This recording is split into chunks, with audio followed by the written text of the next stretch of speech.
It was an interesting strategy battle in Canada as everyone but Verstappen seems to be incredibly competitive. There was just 8 seconds between 7th and 13th in the end, which shows how good this midfield is and how great this circuit is. There's a lot to talk about, so here's my 5 things we learned from the Canadian Grand Prix. My name's Andy and this is Behind the Drive. Mixed up grids make things interesting. The qualifying session in Canada was excellent. The conditions were changeable, and so the drivers were either forced to keep driving on intermediate tyres with high fuel, or gamble once there was a dry line so they could get themselves onto slicks and set a quicker lap time. It was an impressive performance for some drivers and teams, mixed with mistakes from all of the top teams on the grid. Alex Albon was highly impressive in qualifying, setting the fastest time in Q2 as he was the first driver out on slicks, meaning they were warm and the track conditions were at their best. Albon proceeded to thread the needle, knowing that if he hit a patch of water, his qualifying would surely be over.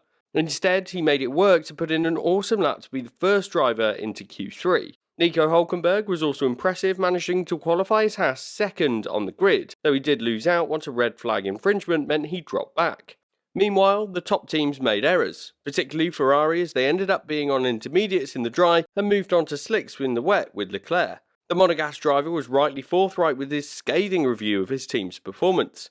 Meanwhile, Carlos Sainz made a significant error by blocking Gasly in Q1, which was rightfully penalised. Once this was done, Sainz, Leclerc, Perez and Stroll were all out of position as Mercedes were fortunate that Hamilton snuck into Q3 and avoided the drop.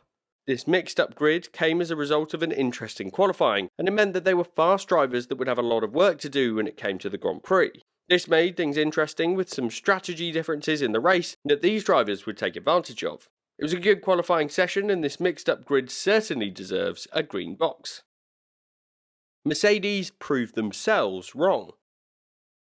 Coming into this weekend, Mercedes were pessimistic about their chances. After an excellent performance in Spain with a double podium finish, the team showed that the upgrades that arrived in Monaco had done a good job of bringing them back towards the front. But the Mercedes team didn't think that this form would continue, as they expected they would be further back in Montreal because of the circuit characteristics.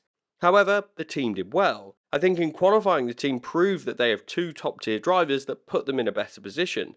While some drivers in top teams struggled, Hamilton and Russell occupied the second row on the grid for the race with a great opportunity to take the challenge to Alonso with 2 drivers in the fight rather than 1. In the end, Russell's mistake in the race meant that this wouldn't be possible, but regardless, the fact that the Mercedes team were competitive in the race at all meant that they had shown that despite not being optimistic coming into this weekend, they clearly have a car that seems to be able to compete at multiple different types of racetrack.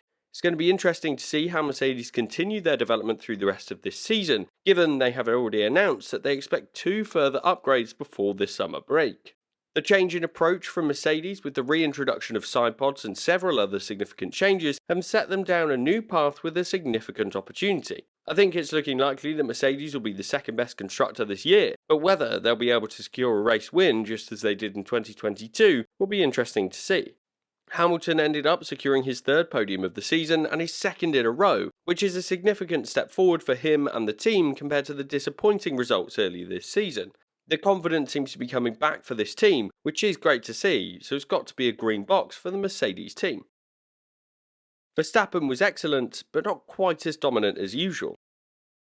Max Verstappen has tied Ayrton Senna's 41 victories and took his 4th race win in a row as he cruised to the victory in Canada. Verstappen was as calm as ever, as even when he bumped his way over the curb and almost took himself out of the Grand Prix, he ended up laughing about it. He ended up winning by about 10 seconds, which is still a big margin, but not enough for him to have stopped to secure the fastest lap as well. I think Verstappen knows that he has this championship in the bag, but for him, he wants to find a way to keep breaking records and achieving more race wins. His performances are excellent, and it feels like there's nothing that he can do wrong right now, as he comes into every weekend as the favourite. Red Bull's car is as fantastic as ever, and they're continuing to improve it. They will be able to comfortably switch their focus to develop their 2024 car soon, and this will mean that they will be taking steps forward to make it even harder for their competitors to catch up in the future. Verstappen's in a league of his own right now, and it seems like there's no team or driver that can compete with him. Right now, we need to sit back and enjoy watching this generational talent in action. There's no doubt that Verstappen deserves another green box after another sublime performance. There's not a lot you can fault when it comes to Verstappen right now in Formula 1, and he showed that once again in Canada. But before we take a look at what might happen if Verstappen wasn't in the championship though, I want to take a quick moment to ask you to subscribe to Behind the Drive. Perez is too far back. If Max Verstappen wasn't in this championship though, Perez would not be leading the championship fight. Many people have worked this out after the Canadian Grand Prix, which is an interesting change. Alonso's consistency has been sublime in 2023, and he's extracted the maximum from his Aston Martin at each and every race this year. This would have meant that despite Perez taking 5 wins in this hypothetical scenario to Alonso's 2, Perez's worst results are significantly worse than the Spaniards. For me, this shows that the Mexican driver is too far back for Red Bull. Of course, the Red Bull team have got the best driver on the grid right now in Max Verstappen, which means they are almost guaranteed to win this driver's championship. In addition, given the dominance of the Dutch world champion, this season they're likely to take the Constructors' Championship. But if Mercedes or Aston Martin find their way to bridge some of the gap to Red Bull in 2024, the question has to be raised regarding whether Perez could do enough to take the Constructors' title for them. If there was a season where both drivers need to be securing points, just as we had in 2021, I think it's safe to say that Mercedes certainly would be the favourites for the Constructors' title, given their driver lineup. But in addition, Red Bull are predominantly focused on the driver's title. The team are in the sport not to sell cars, but to sell energy drinks, and people are far better ambassadors for the brand than the team winning, in my opinion. So given they have the best driver on the grid, they are likely to achieve their aim. The Red Bull team have had dreadful experiences with second drivers in the last few years, and despite Daniel Ricciardo being available and contracted to the team, I don't think they would want to risk another driver falling by the wayside. Sergio Perez has proved this season that he can compete with Verstappen, but finishing 6th and 51 seconds behind is not the kind of form you'd expect from a driver that's in a World Championship winning car. So it's got to be a red box for Perez. I don't think his seat's at risk at this point in time, but he's got a lot of work to do going for the rest of the 2023 season to prove himself. Alex Albon takes advantage of the changeable conditions.